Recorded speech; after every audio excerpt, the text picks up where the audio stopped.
Well, where do? You'll have to admit, crime doesn't pay, does it?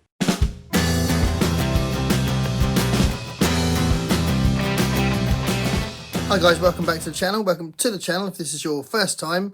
If this is your first time, please have a little delve and see if you like the videos that I do. But if you do, please subscribe. If you've watched those before and haven't subscribed yet, that'd be cool. Thank you very much. So today, I want to just talk to you about Chester Himes. I'm going to do more on Chester Himes later because clearly I can't do that much on him at the minute because I've read one book.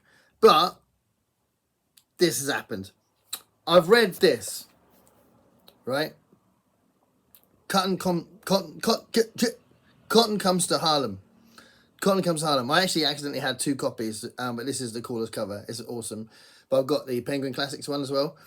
So anyway, I've read this because I've had this general investigation into crime, which is something I'll talk about in a second. But Cotton Comes to Harlem. Really liked it a lot, and I thought I want to read more of this guy. So I found If He Hollers, Let Him Go. I found that, which sounds really interesting because it looks like a black guy is accused of raping a white woman, and it's all about that kind of thing. Whereas that was a kind of a chaotic plot that involved drugs and two cops that were trying to figure out what had happened to these drugs, and it was all about this priest that was fooling the community and stuff. It was really cool. So Cotton Comes to Harlem was about that, and that seems to be about an accusation of rape that's unfounded, and as all of these books are probably doing, but certainly the first one does, and this sounds like it's doing, is tackling racism and having this sort of spotlight on racist attitudes. So I found that around the time I was reading Cotton Comes to Harlem. So it was like, yeah, awesome. And then because I was really looking forward to reading more of his, I put some books by him on my Christmas wish list, and I had two for Christmas. So I had his most famous one, A Rage in Harlem. So that's the Penguin copy of that, A Rage in Harlem. So if you've read that, please let me know and tell me what you think of A Rage in Harlem. Really, really famous. So that's the Penguin one. And then I also had The Heat's On. The heat is on. So I had that as well. Again, really beautiful symmetry here.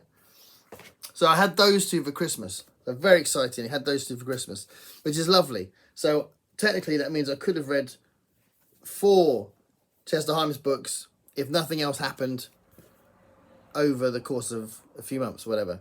And then I went to Southampton to spend some tokens, and basically I found something I could not pass up, and this was pretty much a whole bunch of Chester Himes books together in Oxfam for £2 each.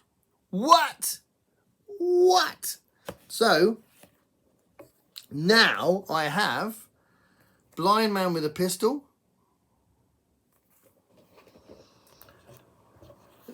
The End of a Primitive.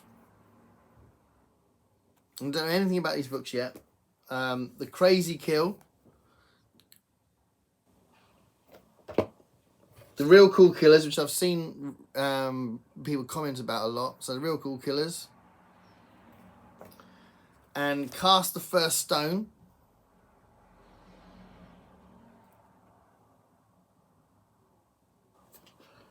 And A Case of Rape.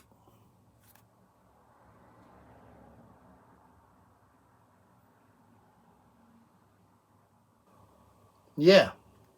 So if I read all of these, that's 10 Chester Himes books I would have read. That's awesome. So I can definitely have an idea of what I think of the guy. So yeah, I really like the first one I read, Cotton Comes to Harlem, and it made me look for others, put some on the wish list for Christmas, and I've got all these now. So that's awesome, isn't it? But it's interesting because this is part of a consequence of reading more crime novels and looking into more crime authors. So last year I read the first Ed McBain book I read. It wasn't this one. I'm just showing you that I've got 2 more to add to my collection. I've got about 8 or 9 Ed McBain books now, and I read the first one because of Ollie from Criminology talking about them, and I really liked it a lot. And then I found some more secondhand. Saw this secondhand today, and yeah, so I've got those. I've got lots of Ed McBain as well, and oh, that was the first one. Look, I did put that aside. So that was the first one I read, which is the first one in the series. So that was cool. And I found like a Mickey Spillane book. I've got, as you might have seen in previous videos, I've been collecting the hard case crime books as well. I think I've got about 13 of those.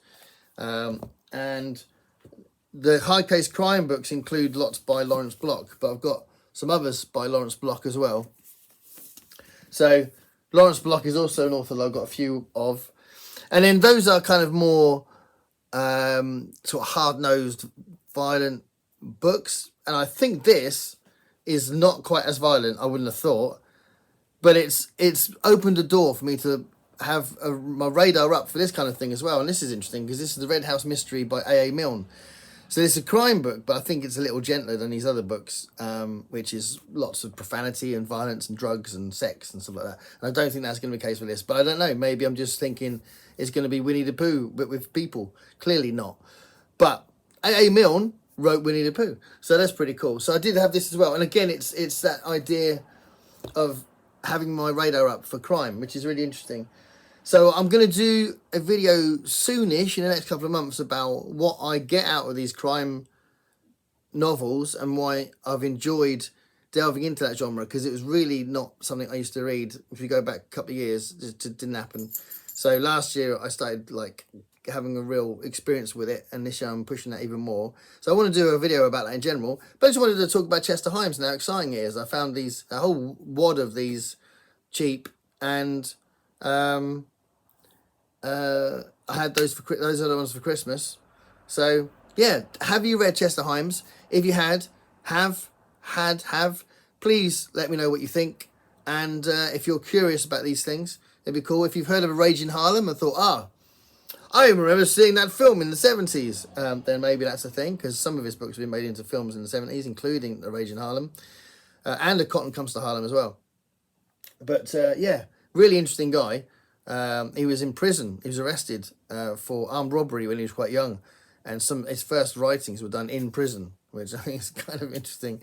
But yeah, let me know what you think. Thanks for watching. Stay curious, guys. Thanks.